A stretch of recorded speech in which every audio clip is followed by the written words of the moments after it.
Hey everybody, welcome to the first episode of our Walking Dead reviews. Chris here as usual, usually doing the weekly show with Ian. Not doing this show with Ian. Ian is too scared to watch The Walking Dead. True story. I am doing this with newcomer for our channel, Jason. Hey. There it is. What's going on? And don't be bashful, Jason, because no one's listening. So it's okay. But yeah, Jason, he's a fan of The Walking Dead. I'm a huge fan. We've talked about this on the show a couple times. I'm a big fan of The Walking Dead. And we wanted to do a review show for a little while. We're getting started a little bit late here for Season 8. Wanted to get started for the beginning of Season 8, but could not get that all put together. But we're here. You got two people who are big-time fans of the show. So we'll be doing the reviews for the rest of the season and then going into Fear the Walking Dead. And we'll probably keep going from there. But we'll do the rest of this year and all of Fear, and we'll see where we go from there. So just lay down a little bit of groundwork for you, because I actually, it's been mentioned a couple times on our weekly show that I'm a Walking Dead fan. We don't talk about it too much though, because again, Ian does not watch it at all. So there's not much of a point to talk about it.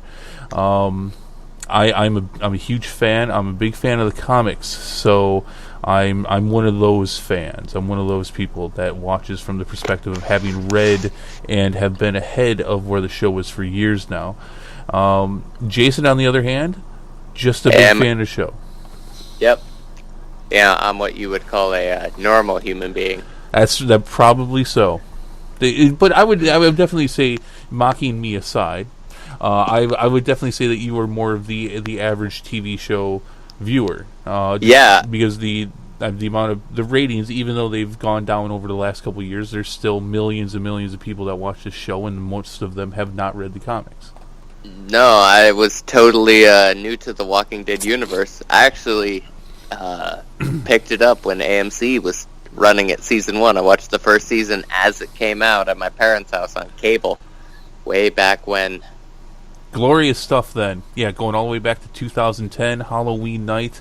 I remember I didn't have cable at the time. I made myself find a way to watch it. I had seen the ads for it, and groundbreaking stuff. Not so much now. There's other shows that are as dramatic and fall around the same cutting edge as this show had at the time. But yeah, I was just floored that first 2-hour episode.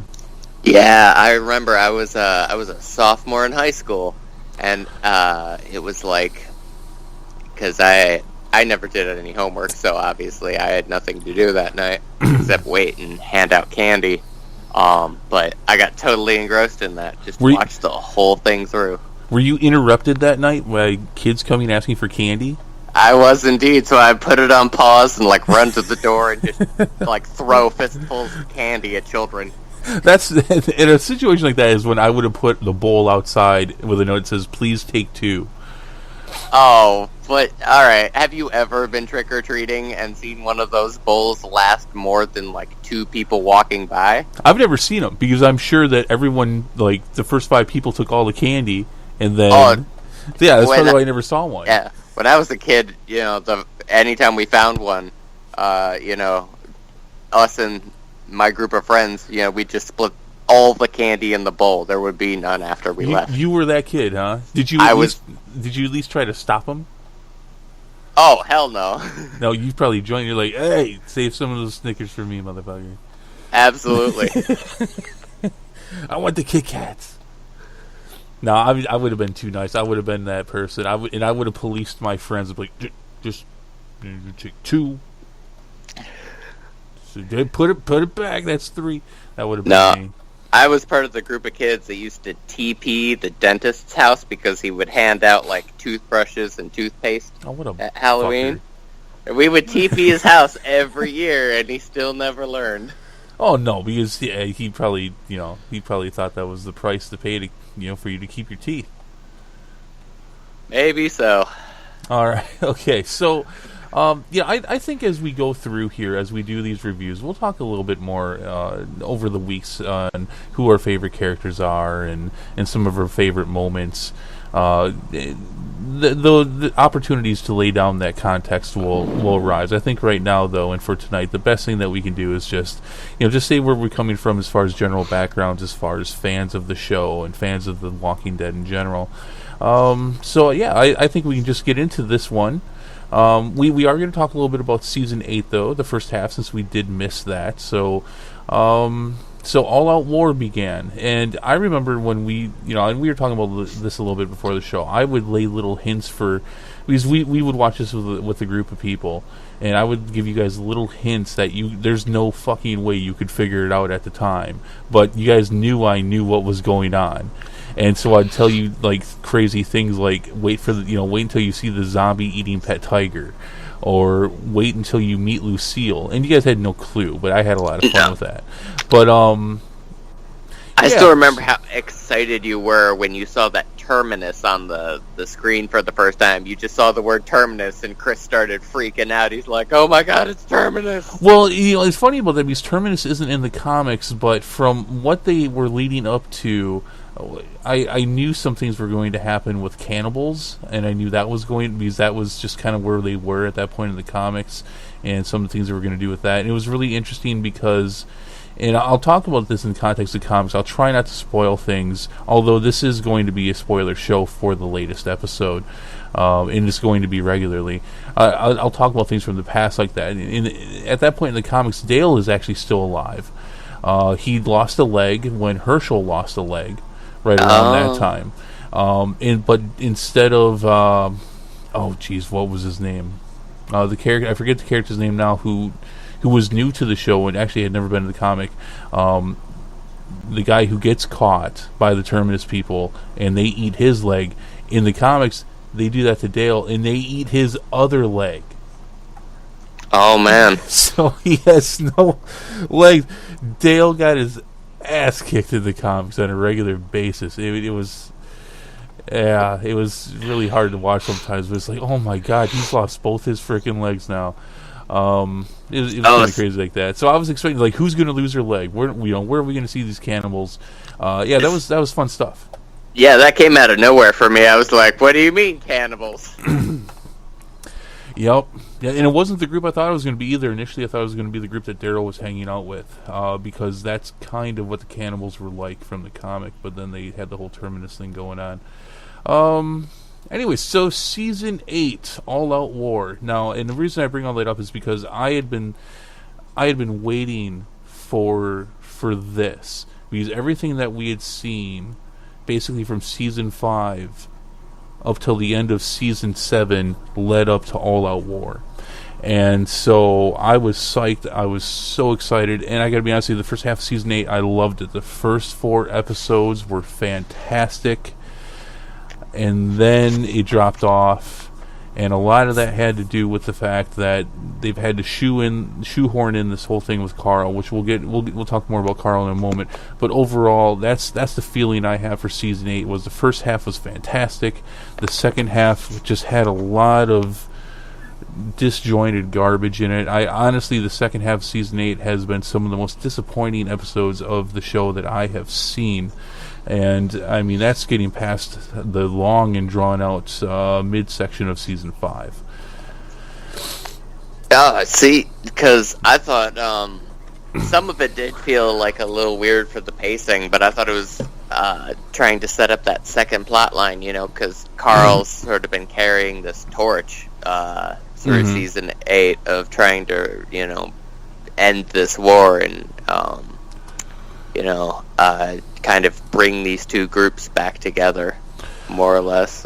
Well, and that's what I'm talking about. And if it feels a little disjointed, if it feels like they've, this whole thing with Carl and what's going on with him and Saeed and Carl's storyline in general, especially because I'm sure you noticed in Season 7, there's not a lot of Carl.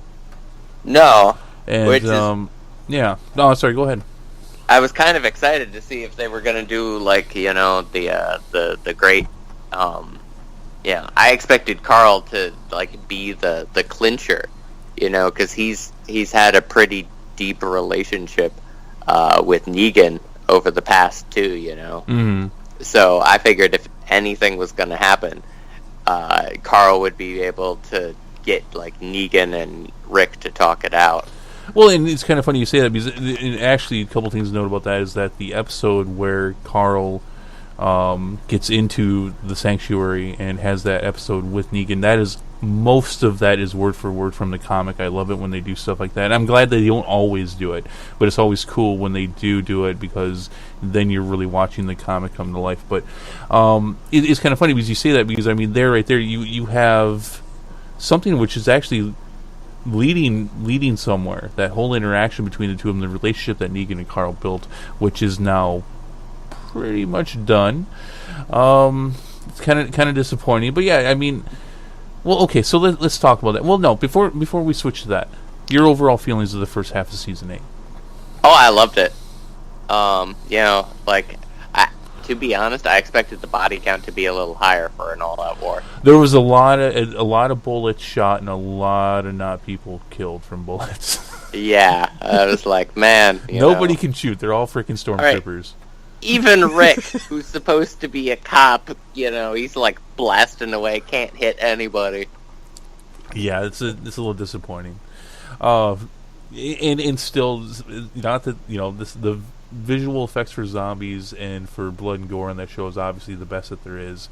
That being said, the special effects, CGI for bullets and ricochets and everything for The Walking Dead is still some of the worst you'll ever see. Yeah. It just looks so bad.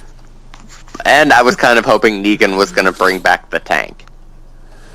Oh, well, yeah, no. I mean, we're just, tanks have got to be pretty hard to get. One thing in particular, the scene where Rosita shoots a rocket launcher at that guy and blows him up, while a cool concept, looked horrible. Yeah, that was definitely... I mean, it was a cool shot, but I feel like, the effects from that too are just, I mean, they're missing. Like, all those shelves would have fallen over. She would have been thrown off her ass, if not the impact of just being that close, killing her outright as well.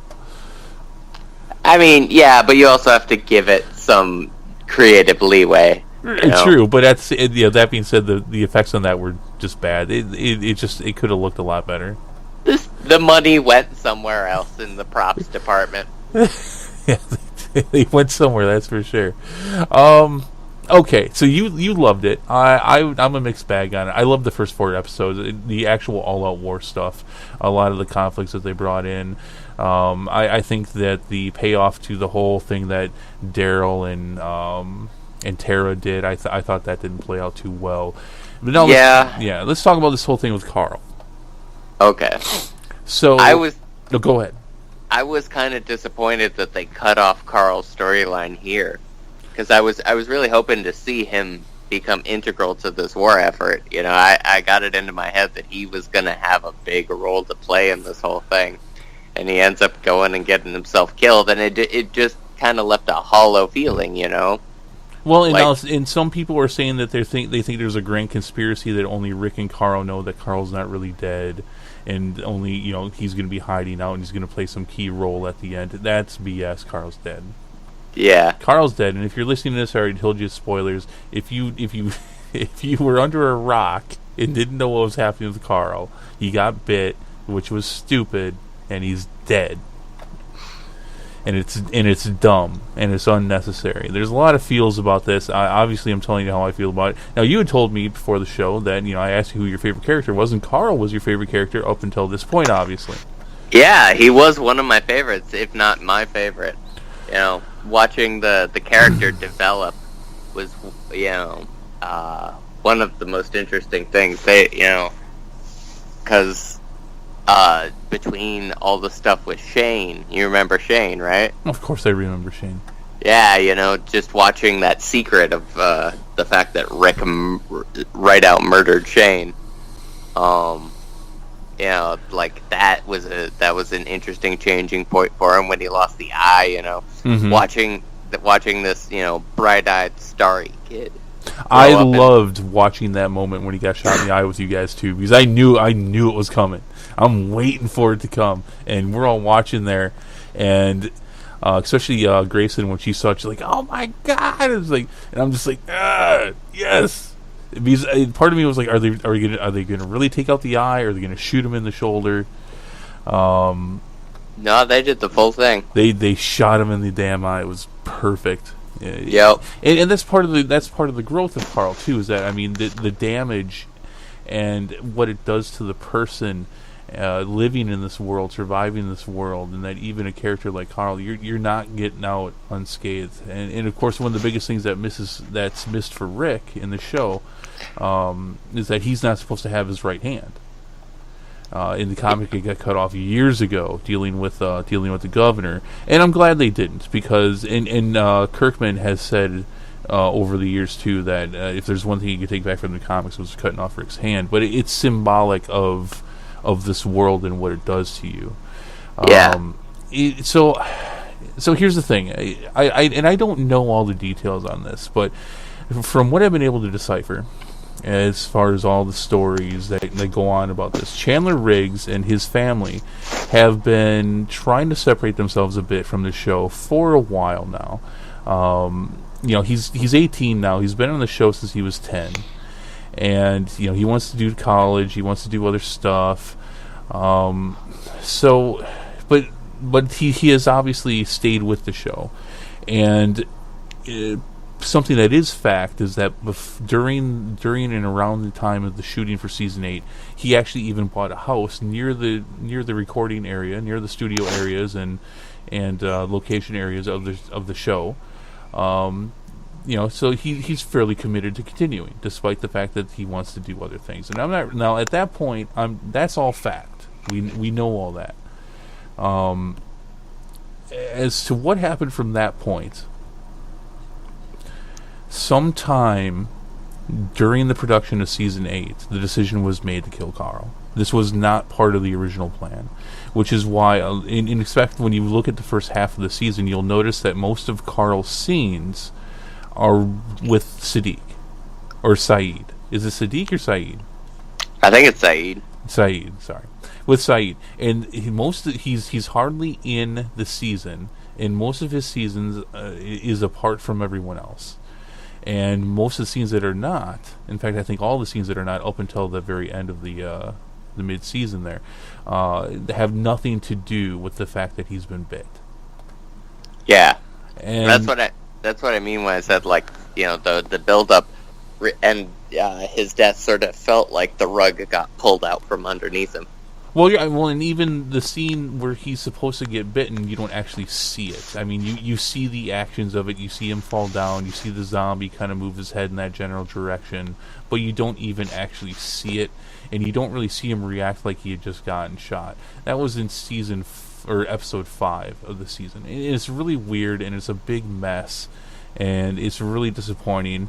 And my honest opinion is that I think Chandler Riggs is fine, but we talked about this before the show, is that if things were going to end up to this point, because you all right there? Yep, I'm all good. Okay. Okay. Carl in the show at this point is still 13 years old. The apocalypse has only been going on for about 2.5 years. Clearly, Chandler Riggs is not. And if there was going to be a possibility of something like this happening, I've wished for years. I have nothing against Chandler Riggs, but I've wished for years that they would have been recasting him every couple years to keep the actor at that age. And the only thing that's kept me going was that I knew at some point coming up there was going to be a huge time jump in the show, and at that point then, the character will have been caught up to Chandler Riggs' age, and he will be near an adult, and he'll stop changing so much to the point where it's almost ridiculous that you're watching this 16, 17-year-old kid play a frickin' 12, 13-year-old. And so, for a fan like me who's a fan of the comic, watching this year after year after year, it's like, okay, well, all right, it'll catch up. And we're close to the point where we have that time jump and where it catches up, and then they kill him. So I'm not happy about that. That aside, I'm upset with the fact that they've killed him, just because of the fact that the core of the show has been about the story of a father and son making their way through the apocalypse. Yeah, and I wanted to touch more on that in just a minute. But as far as like, just as somebody who's watched the TV show, it blew my mind that this is only supposed to have happened in like 2 years, because the show doesn't really go out of its way to like really give you a dedicated timeline. Like you have a sequence of events, so that Terminus happened before the Sanctuary, but like there's no gauge of time in between them. It's not like that they go out of their way to say, oh, it's September now or whatnot. It's very ambiguous, and you have to watch, and your biggest indicators are what they're wearing, because they'll start wearing jackets. Yeah. In fact, we're even over on the East Coast now, up in the DC area. We've yet to see a winter. Yeah, and that makes sense. But just to play devil's advocate for not changing out Chandler Riggs, we can't be sure per se that the show is following that exact timeline. They could have very easily written it off as, oh, these events are happening further apart than they do in the comics. Oh, don't even start that. Don't even start that conversation. I told you, dude, Maggie's been pregnant since season 6. Well, she's barely showing. She's not even really showing. She's still in the first trimester. That is a good point. But there's lots of things like that. There's wounds. Like, for example, Michonne got her ass kicked at the end of Season 7. She's still dealing with those wounds. And in Season 8, only like 2, maybe 3 days have passed. Yeah.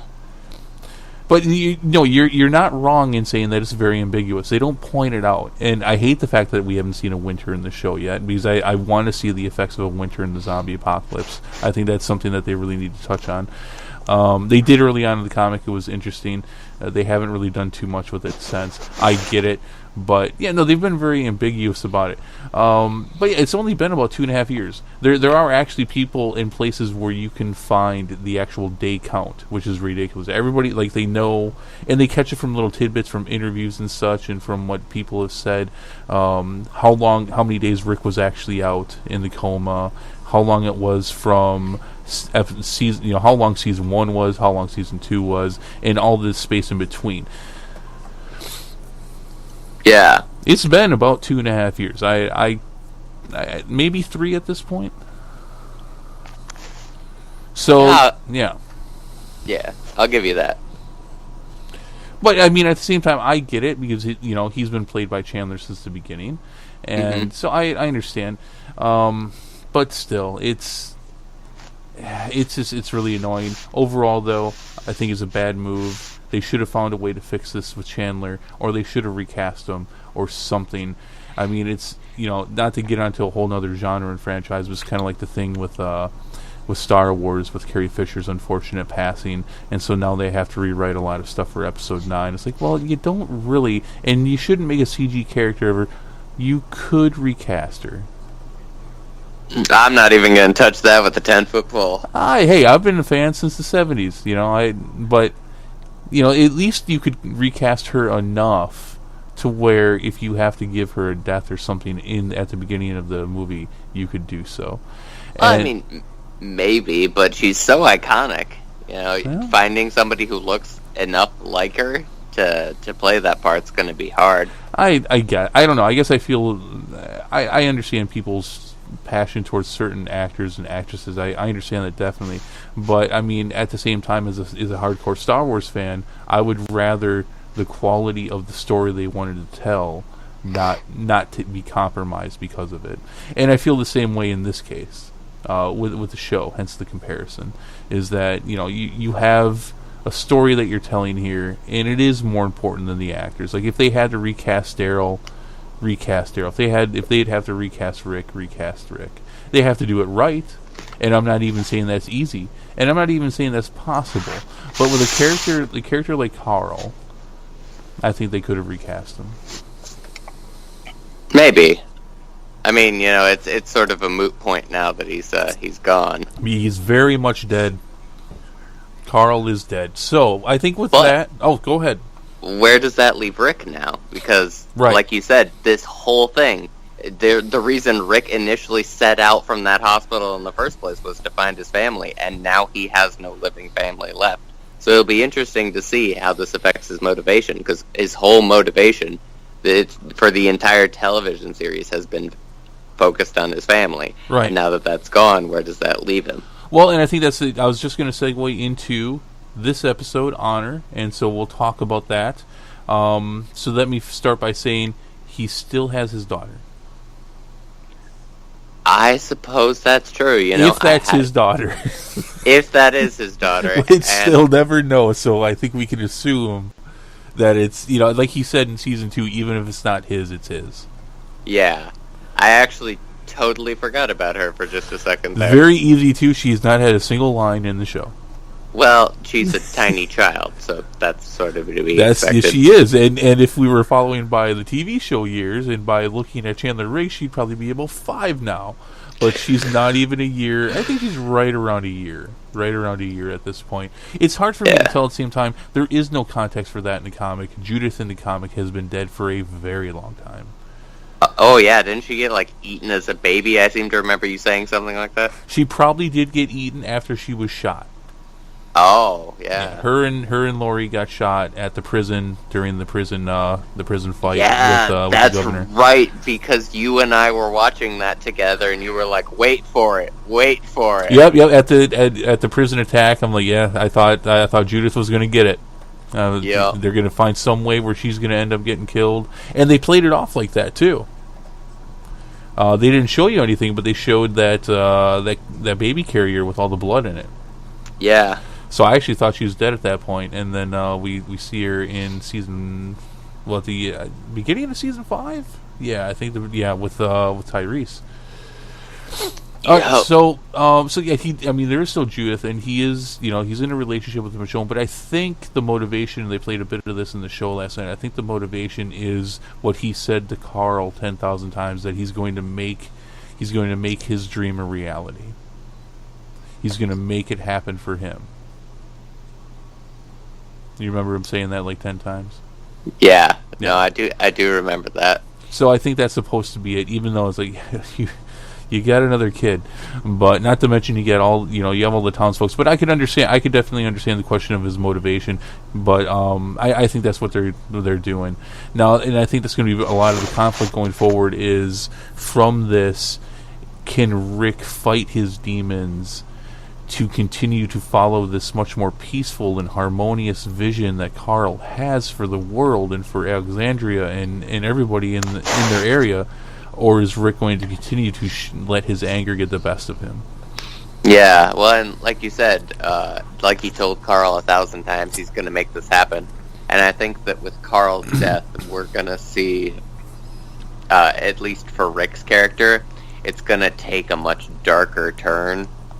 I think that Carl embodied a lot of restraint on Rick's part, and he was, in many ways, the sort of leading conscience of the group, of the Saviors.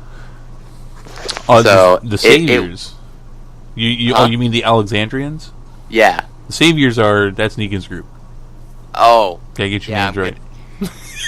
Need to get my names right. Yeah, get your names right. No, I agree. Which is all the more ironic that we should have seen that he was dying, because this kind of the common theme of the show is that the moral compass gets it. Yeah. I mean, for quite a while there, it was, well, it was Dale. Yeah, it was Dale. And then it was Herschel. Yep. And then it was Tyrese. Herschel bit it really early, too. Poor Herschel. Out of all the characters that have passed on the show, I wish he was still around. That guy, I wish I remember the actor's name right now, but the character, fantastic. He lasted longer in the show than the comics, but he's a much better character in the show than the comics. His comic character of Herschel was very forgettable, very very passing. Obvious that the whole reason for Herschel and the farm was to introduce Maggie. But I wish he was still around. Yeah, but it will be interesting to see if somebody else picks up Carl's torch and sort of carries that peaceful vision. Because I don't think it's going to be Rick. And Rick is my favorite character, And I love the fact because in this world, in this fake world, he's the ass kicker I would wish I was in the zombie apocalypse. Yeah, I don't think so either. He's too aggressive. Yeah, and he's shown time and time again that he will give in to those more violent impulses. I mean, take a look at what happened. You and I were talking about this before the show when he first came to Alexandria. He really tried to fit in, and they finished off that season by him bashing some dude's head in. Yep. Standard Rick. Yeah, solves all my problems. Yeah, we've seen that time and time again. That without someone there to kind of guide his hand, Rick is incapable of pulling away from those darker impulses. So it'll be interesting to see how this turns out, because without Carl, somebody else is either going to have to step up to pick up that torch and carry that hope for peace, or they're just going to play it out as a very bloody conflict on both sides until somebody loses. Well, so you have no idea who you think that would be? I mean, I got a couple of ideas, but I'd like to hear your opinion first. Oh no, I can't tell you my opinion because I know who it is in the comics. So, and that contaminates my opinion.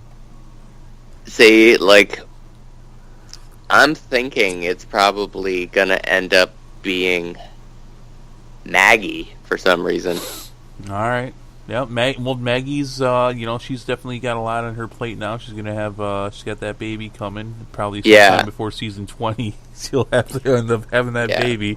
But no, I mean, she's basically leading the Hilltop now. Yeah, and I think that despite the fact that Negan murdered Daryl, she's got the most to gain from this piece. You mean Glenn? Yeah. You said what Daryl. Did I say? You said Daryl. Oh, man. That's all right. There's like a million names, and I know I'm going to get them all wrong.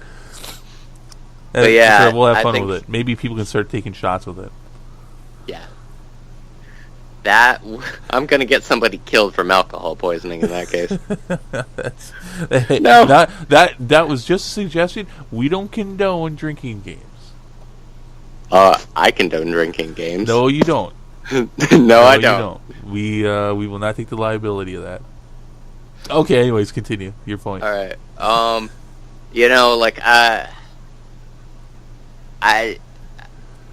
I would think Michonne, but she's also got way too much of a penchant for violence. It's gonna be interesting. But Michonne's one of those characters where I never feel like I have a full grasp on her, because she's always pulling something out that I didn't expect, I think I've got a handle on her personality, and then she'll make a decision that totally flies in the face of that. Yep. That she is, she's definitely reactive to things, that's for sure. Okay, so, yeah, let's talk about the rest about this part of this episode, Honor. Overall, how do you think that they handled Carl's death? Well, like I said, it felt so abrupt, It felt so. They gave him the entire hour of the show, and it felt abrupt. Or do you just mean because? Well, you see, now you didn't have 2 months to fester on this. No, you had to get caught up for this season. So okay, yeah, we've all had a couple months to think about it. Yeah, so it was all very fast for me. Do you think that they played it out well in the episode? Because they gave him the whole freaking episode. That was almost a 90-minute episode. Yeah, they did. He was almost exclusively the focus of it. But yeah, no, I think they sent him out in good style. Yeah, I get it because it is Carl, and I do appreciate that they gave him the attention that they did. I think it did take up too much of the show, though. There's a lot going on right now. We didn't see half of the characters. Hell, even the people that were at Alexandria, we hardly even saw them. I think they took up too much time with it. There's a lot more going on, and it's like, hey, if we have to say goodbye to Carl, okay, fine, we have to say goodbye to Carl. There's a lot of stuff going on right now. So let's look at that. Well, I mean, go ahead. I think the big thing about like saying goodbye to Carl was sort of it felt very symbolic to me. Like each person was sort of saying goodbye to a piece of themselves, like still left over. Except for Carol. Well, yeah, but she's one of like 3 people left alive that's known him since the beginning. Yeah, Carol's a psychopath. We'll get to Carol though. Carol's awesome. We'll get to Carol. I'm sorry. Carol's go ahead. a psycho. That's all right.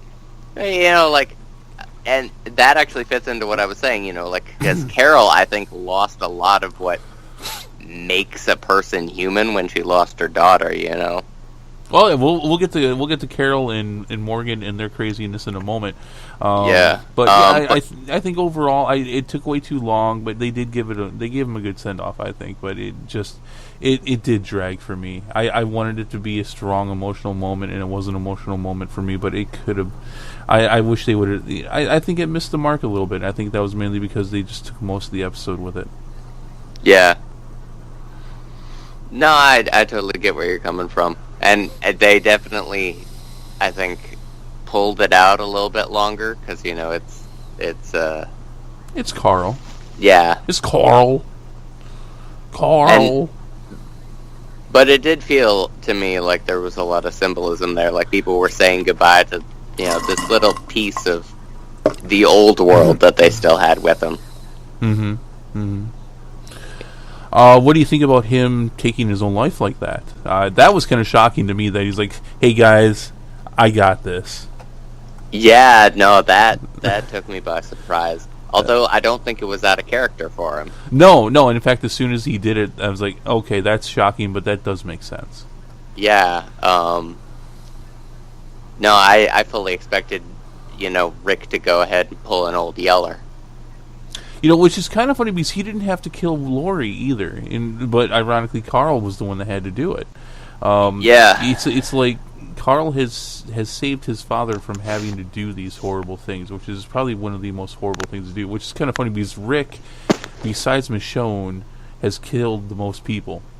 Yeah, well, and I think that very much fits in with what you were saying. Carl's like out there to protect his father because.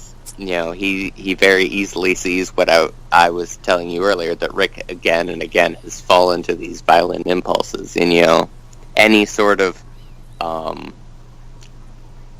think, humanity, to use the lack of a better term, that Carl can preserve in his father, that Rick will take with him that kindness or those ideals into more people that he meets, so he doesn't turn into, some kind of marauding psycho who just guns down every survivor he wanders across. I think you're right. I think that's definitely a lot of why, a lot of people, they like the transformation that Rick is going, because at one point Rick was that guy. Rick was that ever hopeful, make a better world. Invite everyone in, but he over time he got to basically where Shane was right away. He got to that point, and I think part of why he's not completely there is the fact that Carl has saved him from having to kill his wife or to kill his own son. Yeah. And go ahead. It's interesting to me to take a look at how Rick and Negan are these two warring parties, but in a lot of ways they're just different sides of the same coin. Very much so, and it's a reflection of things with the governor when he was around. In fact, the showrunners had said that Rick and the governor were supposed to be very similar people. The big difference is that the governor lost his daughter and Rick hadn't lost his son. Yeah, and it's different now. You have evolved characters. You have more decisive, more cutthroat characters. But still, yeah, the analogy is still there. The main good guy, the main bad guy, and they're definitely they're the same and different in a lot of ways. Yeah. The visions. Now, when these started, and they started showing the visions, even in the trailer leading up to season 8, I was kind of pissed about that. Because I have to keep my mouth shut for years, and then they just start giving off old man Rick like it's nothing. And so the visions, up until they were finally explained that they have been Carl's vision, I thought was them showing, because we're really close to the time jump, and that's actually what Rick looks like after the time jump, and that's a lot of what Alexandria looks like after the time jump, and and Carl has looked the way that he would look after the time jump for a couple of years now, and so it was a good twist to say this isn't showing you part of the future and how it relates to what's going on now. This is what Carl is envisioning in the future. What did you think of the visions? Yeah, that threw me for a loop. I bet you that first episode of season 8 really threw you off when you saw those. Oh yeah, because like you said, you and I had a conversation about the comics way back when, and you were like, I can't wait. You and I talked a little bit about the time jump. We got into spoiler territory, but I was fully expecting, like you were. I was like, oh, so this is how they're teasing that, and then they were like, nope, it's right. one option. So a couple interesting things about that. They're showing at least what they've shown in the comic after this time jump, which is probably still going to happen. They've shown a lot of how things look at that point. A couple interesting things to note, though, and I'm not going to confirm or deny a lot of things here for you because I don't want to ruin it. Eugene, who I will say, at least in the comic, never jumped ship over to the Saviors. So this whole storyline with him being part of the Saviors and everything is brand new. But here in this vision, you see Eugene. Yeah. So what'd you think of that? Do you think Eugene is redeemable? Do you think he'll end up coming back? I think that there's a lot of chance for a lot of the Savior's characters to be redeemable. And that's what that was the thing, is Eugene was the only one I noticed from the Savior's group who had come back. Like, I didn't see anybody else there. I may have missed him, but I didn't see anybody else there, and that really set something off, because I thought they were going to hint at, like, Eugene coming back and him being the linchpin to ending the war. He might very well be. Yeah. Yeah, so I thought that was interesting, but then at the end of the episode, you saw Negan. Yeah, and that sort of threw my other theory for a loop. What was your... Well, and again, these are a vision. This may not actually happen. Yeah, and like you said, this was Carl's ideal future, where, peace could be reached between these two. Right. But we didn't find that out until after we saw Negan. So back when I still thought the visions were like visions of the future, I was like, huh, I thought they would have killed Negan for sure. It's interesting. It's interesting. So what can we really take from that? I don't think we can take much. But at the same time, it kind of just pokes at the bear a little bit. Yeah, and I'm not sure if it's actually anything for the future of the show, or whether it's something they threw in there for the people like you, who have watched the comics or read the comics. Read comics. I've also seen them, so that works too. Yeah. Okay. All right. So, anything else that you want to touch on with that whole aspect of the show? Yeah, you want to talk about the ending scene with Rick under the tree? Well, okay. So, yeah, that's. I think that actually went into the trailer for next episode. Did it? Yeah. Okay. Yeah. So no, we'll save that for next week. Sounds good. But anything else on the whole Alexandria? All that stuff going on there with Carl and all that. Anything else you want to touch on? No, nothing that particularly springs to mind. How about you? A couple things, and just a couple things real quick. I know we're gonna get it, but it really takes, because they've shown something in the trailers or in the previews that Tara is going to confront Dwight for killing Denise. But the fact that they were both standing there next to each other in that pipe, and she didn't even seem like she wanted to kill him, that kind of irked me, especially because it is coming. They're gonna do something with it. that being said, not enough Daryl, and the comment that Daryl makes to Dwight about, we'll all get out of here, not just we'll get out of here, but all of us will get out of here. Kind of trying to accept Dwight into the group. Just a couple interesting things what's going on there, but I was a little upset that they didn't really. I think they should have played more into the fact that Tara's going to want to destroy Dwight at some point. Yeah, but they also might just be saving that. Oh, they are going to do something with it. I saw a brief moment in their preview that they are going to touch on this, but the fact that they're just standing in that sewer pipe together right next to each other, it's like, yeah, that's the guy who killed your chick. But yeah, we're okay. Well, and that might be a storyline that they save for further down the road. Yeah, but I think they should have played off on it at least a little bit more. At least make her give him a dirty look. Yeah, I can see where you're coming from. Yeah, I think they missed a little bit there. I didn't think anything about it at the time. No, I'm sure a lot of people haven't. That happened a long time ago. Okay, so let's get to what my favorite part of this episode was, and that was the part with Carol and Morgan and Ezekiel at the Kingdom, dealing with Ezekiel. He's been captured by the Saviors, and Morgan and Carl just showing just how badass they are. Yeah. They single-handedly take out this whole section of the Saviors to save Ezekiel and the town. And, man, Morgan, he's got it clear.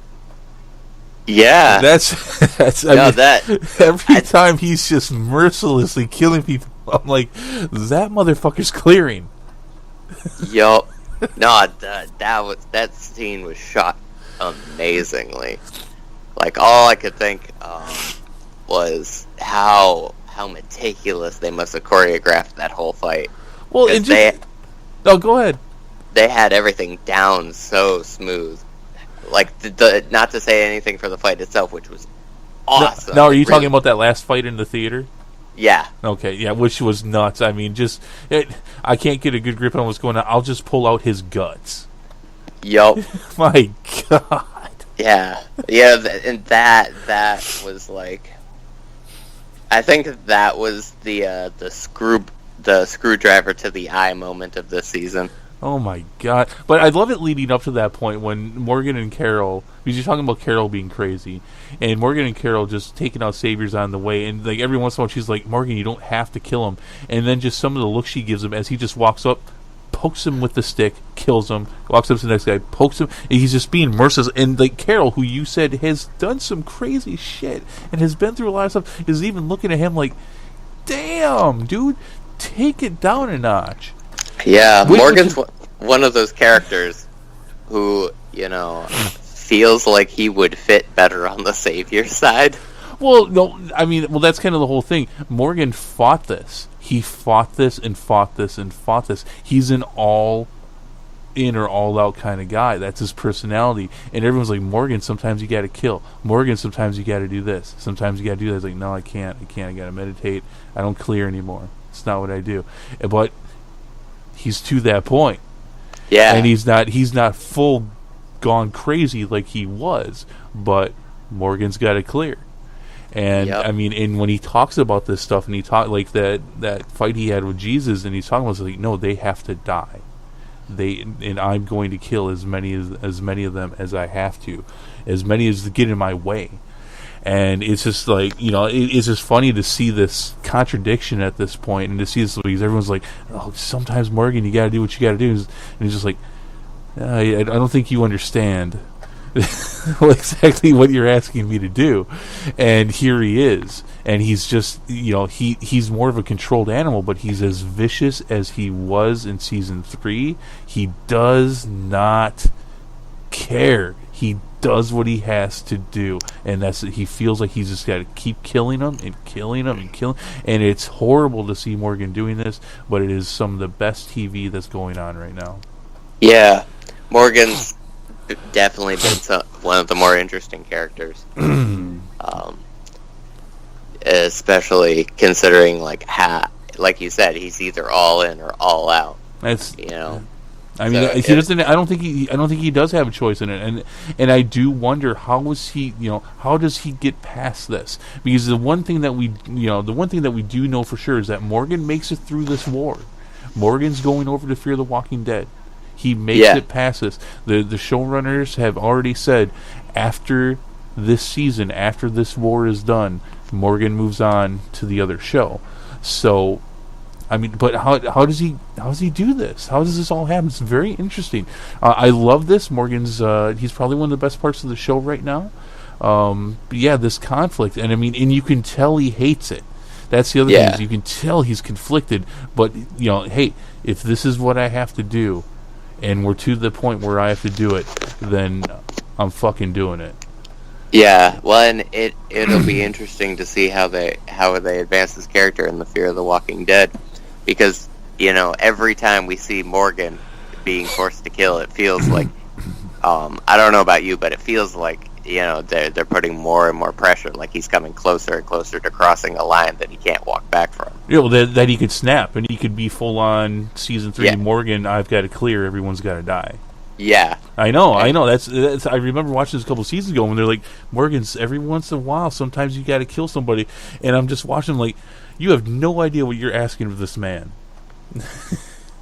You are crazy. If you knew what you were asking him to do, you would be perfectly happy with him just watching over the town and not killing people. If you knew what you could turn him into. Yeah. When it'll be interesting to see if he has that snap moment where he goes back and that's what forces him to flee. He takes out a section of the population of Alexandria or something at the end of season. Yeah. And it's one of these things. Now, this is one of the things that I do enjoy when they do move away from the comic, because in the comic, Morgan's he's long past died, and Carol has long past died. And so I enjoy the fact that they've taken these characters from the comic, but the show has made them their own. And because Carol was a completely different path, and Carol has got to be not my favorite character, but she's definitely one of the best written and one of the most complex. And just watching the two of them together is really just overall it's refreshing for me, because they are characters that I know from the comic, but at the same time they're going down new paths. And that being said, they're also extremely complex characters, but it's kind of funny because they are some of the most hesitant to kill. At one point they were the most hesitant to kill, but they're also two of the best damn killers on the show, without a doubt. Yeah. And the thing that's always very interesting to me is for a while there it felt like Morgan and Rick were coming towards this inevitable conflict. Yeah. Especially when Morgan showed up in Alexandria. Yeah, no, yeah, it's actually I remember that, and I remember it was a bit of a shame because Rick could have used a guy like Morgan in his life, but it was like by the time they finally met, by the time they were finally put back together, we were past that. Yeah, and we were, Rick had already changed so much that there was no going back for him. Right. And with Morgan, it felt like Morgan always hopes to do better. Yeah. Like he I think with Carl gone now, Morgan might be the closest thing this show has to sort of a conscience. Don't say that. No? We know what happens to the moral compass. No, but we know he's leaving, so he won't be on the show anymore anyway. So he might as well die. But yeah, no, I can see that he definitely could have at some point.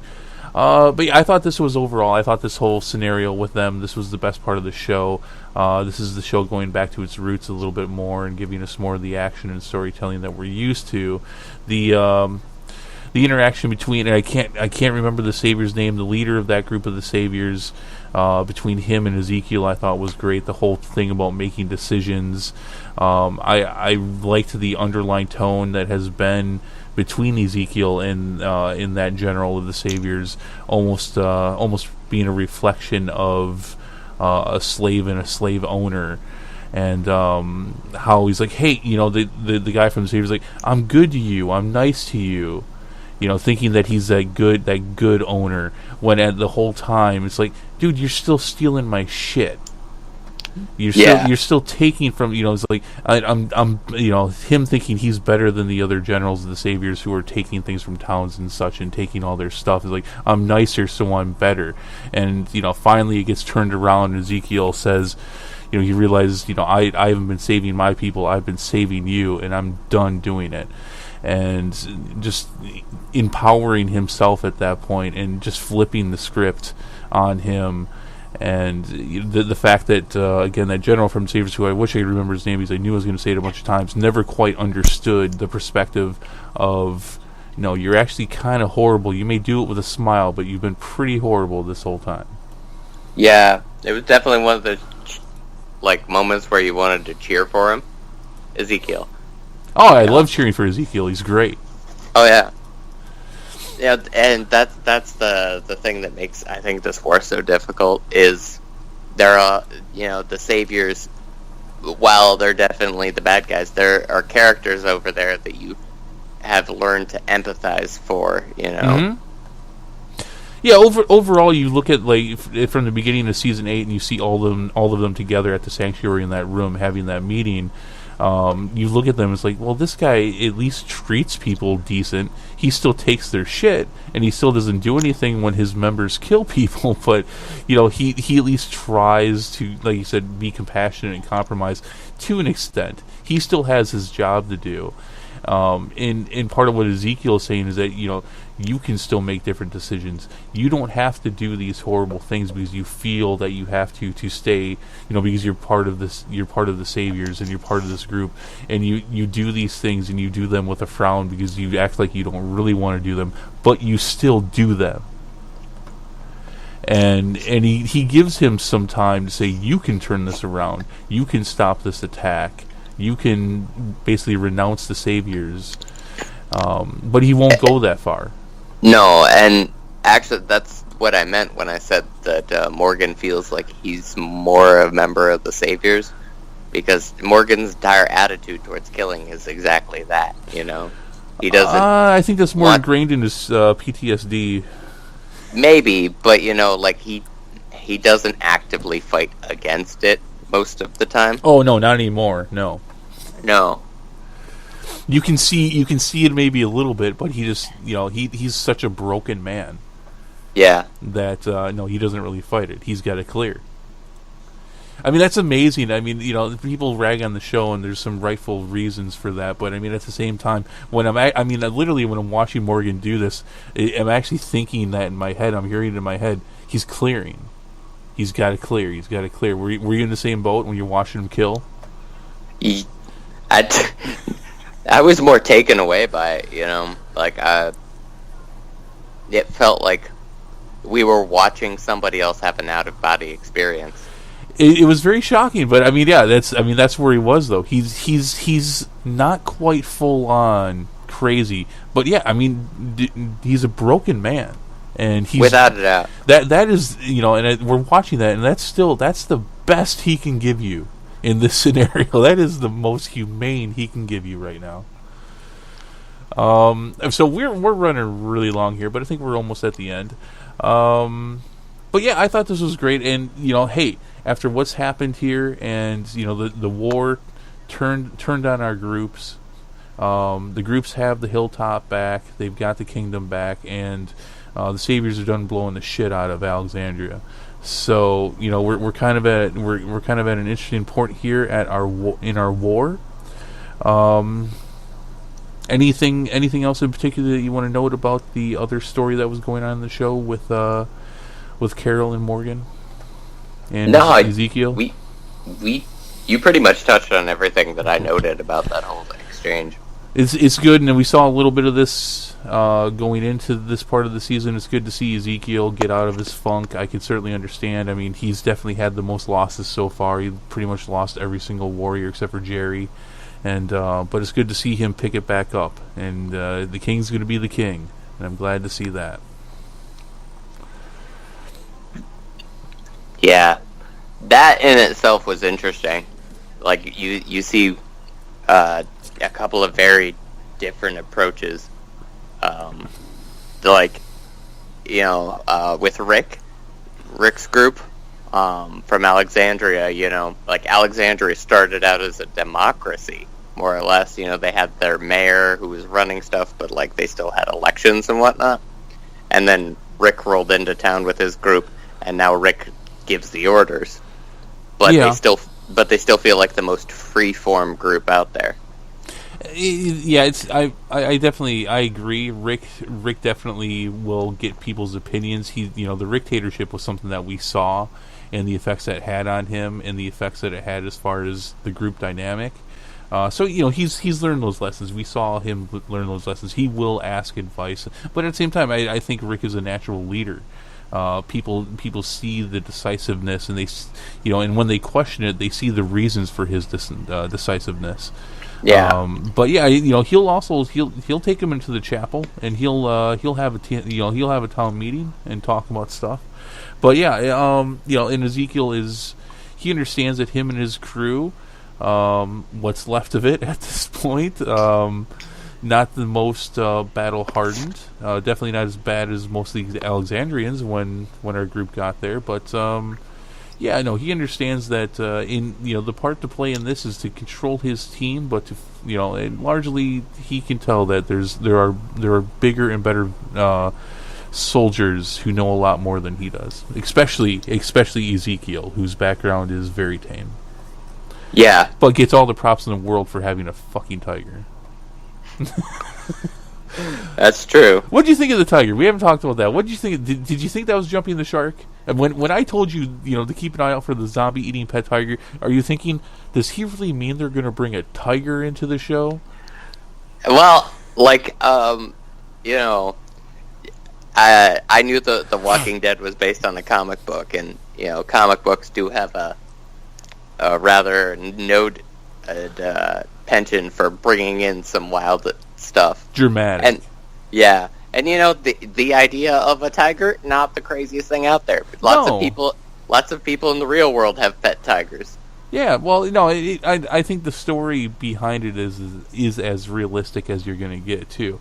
Although one thing that irked me was at the end of season 7 when you have the battle at Alexandria and the kingdom and the hilltop come in and save Rick and Carl and the Alexandrians, and Ezekiel lets the tiger loose, and I'm like, how the hell does that tiger know who to eat and who not to? That's a very good point. It's so, but hey, for me though, I knew the tiger wasn't going to last long. The tiger's it's a flash in the pan. It's cool, but I knew the tiger wasn't going to be around too long. So, okay, so we've gone way over the time that we would want to. We're a little bit over an hour here. Most of the time, these episodes will not go nearly this long, but we had a lot of ground to cover, a lot of extra things to talk about. Any final thoughts? Do you want to rate the show? Give it a 1 to 5. Let's give it a 1 to 5 shots to the head. 1 to 5 shots to the head. Yeah, sure. Why not? Because the most shocking part of the episode is when Carl says, "Give me the gun." Oh yeah. I give us a solid 4 out of 5. You can give 4 out of 5 shots to the head? Alright, yeah. I'm going to give it a 3, because I love the part that we just talked about with Carol and Morgan and all that at the Kingdom, but that there was so much missed in the first or I should say the other half of the episode with Carl and in the whole group over at Alexandria. They could have done a lot more. They could have added a whole nother story into this episode. I think they took too much time with it, but all right. So I think that'll do it. Alrighty. Okay, so we will be back next week around the same time. Look for this to pop up sometime late night on Monday for a review of the next episode 10 of season 8 of The Walking Dead. All right, so that'll do it. So we will see you next week.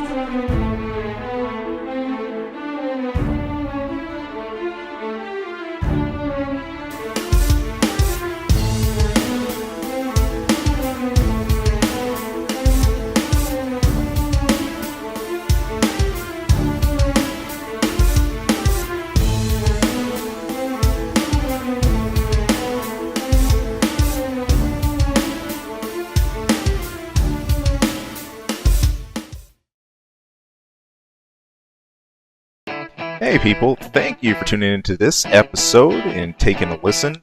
If you like our content, if you like what you're listening to, there anything we go over, hey, please, we would not only love to hear more from you, but it'd be great if you could throw some support.